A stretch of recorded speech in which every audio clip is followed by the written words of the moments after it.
Okay, you guys, so check this out. This right here is the Norse mythological tree called Yggdrasil. There's two G's, so I call it Yggdrasil. The Y becomes an E. It's the cosmic egg. This is the cover of Manly P. Hall's book called The Secret Teachings of All Ages, where he has a man with fire on one side and a man with water on the other. See, because fire is masculine and water is feminine. Feminine elements are below, so when you look out, you will see the earth on the bottom, the seabed, and then the ocean on top of the ocean floor. That's earth and water, feminine elements at the bottom. Air is on top of the ocean, and the sun, fire, is in the air. So we have earth, water, air, and fire in that order, and above that is the luminiferous ether, which is the stars. Nikola Tesla called heaven the luminiferous ether because he said the luminaries were carried by the ether. Luminiferous means holding the lumen, which are the luminaries, the seven visible wandering stars. See, the constellations are all fixed like they were nailed to the dome, or as if they were holes in the dome. One light source is shining through all the many holes in your teepee. So that's what this is. The dome we live under is the electromagnetic field that is both above and below us. That's why it's an egg. And the earth itself is the plane of inertia.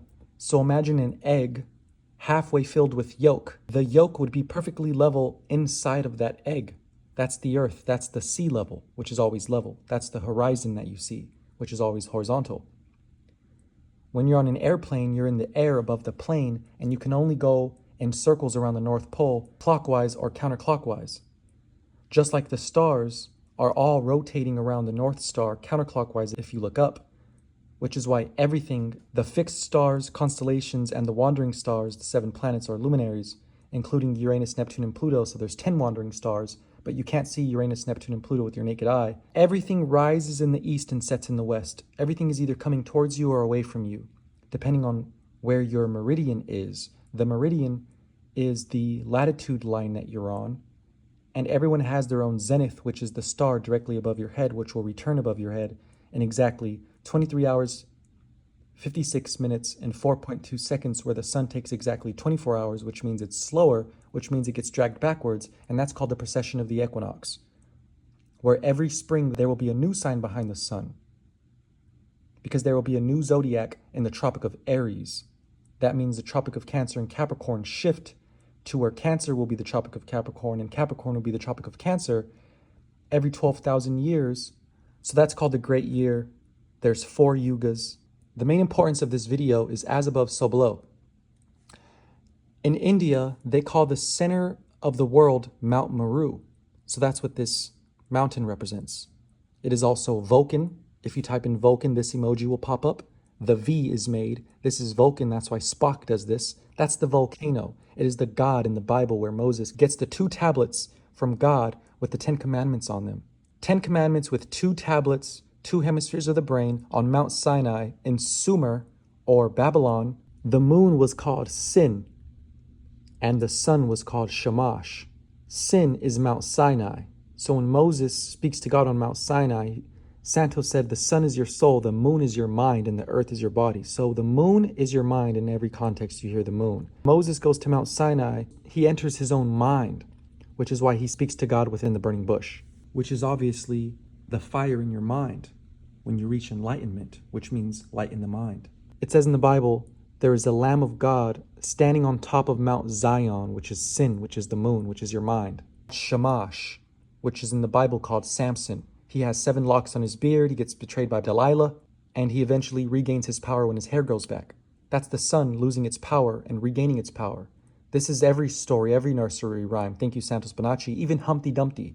Humpty Dumpty sat on the wall during Cancer, had a great fall in Libra. All the king's horses, Sagittarius, and all the king's men, Aquarius, help Humpty Dumpty get back together again. Spring, Aries. So check this out.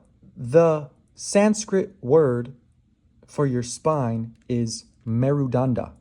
The Sanskrit word for the center of the world or the axis of the world is Mount Meru. You actually have 7 vertebrae that make up the cervical section of your spine. There's 5 sections: cervical section, thoracic section, lumbar section, sacral section, coccygeal section, but your cervical section has 7 vertebrae. So it's called your C1 through C7 vertebrae. The C1 is also called the atlas vertebrae, and the C2 is called the axis. So the top of the axis of your body is called the atlas, just like the top of this tree of life is the pyramid. Pyramid is pyro, middle, fire in the middle. All pyramids are representing the central pyramid, which is the volcano, or Mount Atlas, who holds up the celestial sphere in Greek mythology. It's a man holding up the heavens. But the heavens is not a sphere. Above us, we are in the sphere, and the mountain at the center of the world connects to the top of the egg or the dome or the sphere that we're in. So your right eye is the sun and your left eye is the moon. This is red shift, blue shift, hot, cold, male, female, positive, negative, teacher and student, mom and dad, day and night, summer, winter, dark and light, life and death, positive, negative. This is in fact the milk and the honey in the brain produced by the pineal and pituitary glands. It's the Ida and Pingala in the Vedic chakra system. The Pingala is your pineal, which produces honey or melatonin. Ida is the pituitary gland, which produces the serotonin. Sarah and Abram, which is your cerebrum, top of the head. Sarah is the moon, Abram is the sun, Abra. The cerebrum, top of your head, comes from Sarah and Abram. And Abraham is not Brahma. Thank you, Ken Wheeler. Brahma had a wife called Saraswati. That's the original Abraham and Sarah. Comes from Hinduism, which is way before Christianity. So your spine is called Merudanda. Center of the world is called Mount Meru. Mount Atlas sits on top of the axis, just like your atlas vertebrae sits on top of your axis vertebrae. Mount Atlas, the god, has 7 daughters, which are your 7 chakras of your spine, and it's also the 7 visible luminaries that are called the wandering stars. They're also called cosmic krators. Thank you, Santos. They are the cosmic creators. It's your 7 days of the week. Sunday is the sun, and the light of the sun solidifies on earth and becomes gold. Monday is the moon. The light of the moon solidifies on earth and becomes silver. Tuesday is Martes in Spanish, which is Mars. The light of Mars solidifies on earth and becomes iron. There's iron in your blood, which is why your blood is red and Mars is red. Wednesday in Spanish is Miércoles, which is Mercury, the planet. And when the light from Mercury solidifies on earth, it becomes Mercury. And it's not that the light from these planets is reaching down to the earth. It's that the energy that makes up Mercury, the planet, and the energy that makes up Mercury, the metal, are the same energies in different forms. Water can be liquid, solid, or gas. So can plasma. In fact, your DNA is made up of solid plasma. And you also have liquid plasma, which is your blood plasma. Thursday in Spanish is Jueves, which is Jupiter. When the light of Jupiter solidifies on earth, it becomes tin. Friday in Spanish is Viernes, which is Venus. And when the light of Venus solidifies on earth, it becomes copper. And last but not least, Saturday is Saturn. And when the light of Saturn solidifies on earth, it is lead. So the 7 days of the week are related to the 7 planets, which are related to the 7 metals, which are related to the 7 chakras, and the 7 vowels, and the 7 musical notes, and the 7 colors of the rainbow. As above, so below, and as within, so without. In Norse mythology, they call the earth Midgard. That's your heart chakra. The middle of your spine is the heart chakra. The top of your spine is your crown chakra, and the bottom of your spine is the root chakra. So there's your roots. You have a lumbar section. A lumberjack cuts trees. So your spine and a tree are both the same. You both have lumbar sections. You both have a heart chakra, a root chakra, and a crown chakra. Atlantis and the Garden of Eden are not just mythological places that exist outside of you.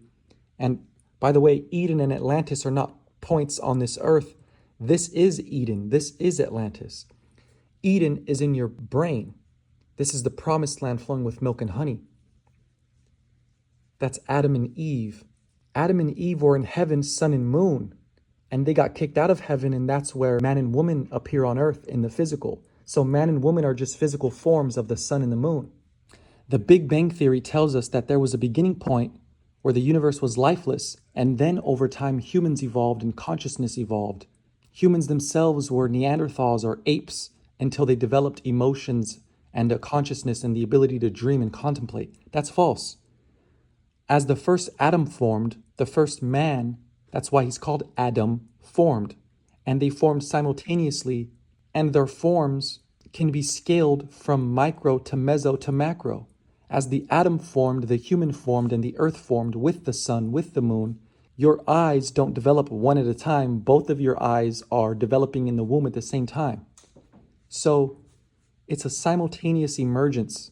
Once you learn the atom, you will know anatomy of all things, and everything has a heartbeat. Everything is conscious, everything is breathing, everything is alive, and everything depends on everything else. You can't remove one of the colors of the rainbow. You can't remove one planet. You can't remove one of your chakras. All is one and one is all, and all is a tomb. And what is an atom? It's pressure mediation. Thank you, Ken Wheeler. Everything is a yin and yang, positive and negative, compressions and rarefactions, input and output, charge and discharge. Everything in the universe is a fractal of infinite consciousness. That's where we come from. That's what we are. And we don't actually have to be missing anything. Because everything is either simplified versions or smaller in scale, but with the same complexity. So this is called the Tetragrammaton. This is God's name, Yod He Vav He, which is where you get Jehovah's Witness. Jehovah is Yahweh, which is in-breath, out-breath, Yaha, Waha. So this is input, output, yin and yang. So when the Bible says that we were born into sin, we're actually born into the sine wave. Thank you, Santos. And the sine wave isn't just up and down. It's actually helical. It's a spiral. But it's also the snake eating its tail. So we weren't just born into sin. We were born into skin. Males on earth are the physical manifestation of the sun, and females are the physical manifestation of the moon. Therefore, God is man awake and man is God asleep. Everything is input, output, charge and discharge, black and white, day and night, summer, winter, hot and cold. And good and evil is just God and devil. Heaven and hell is just head and heel. It's all within. Simple.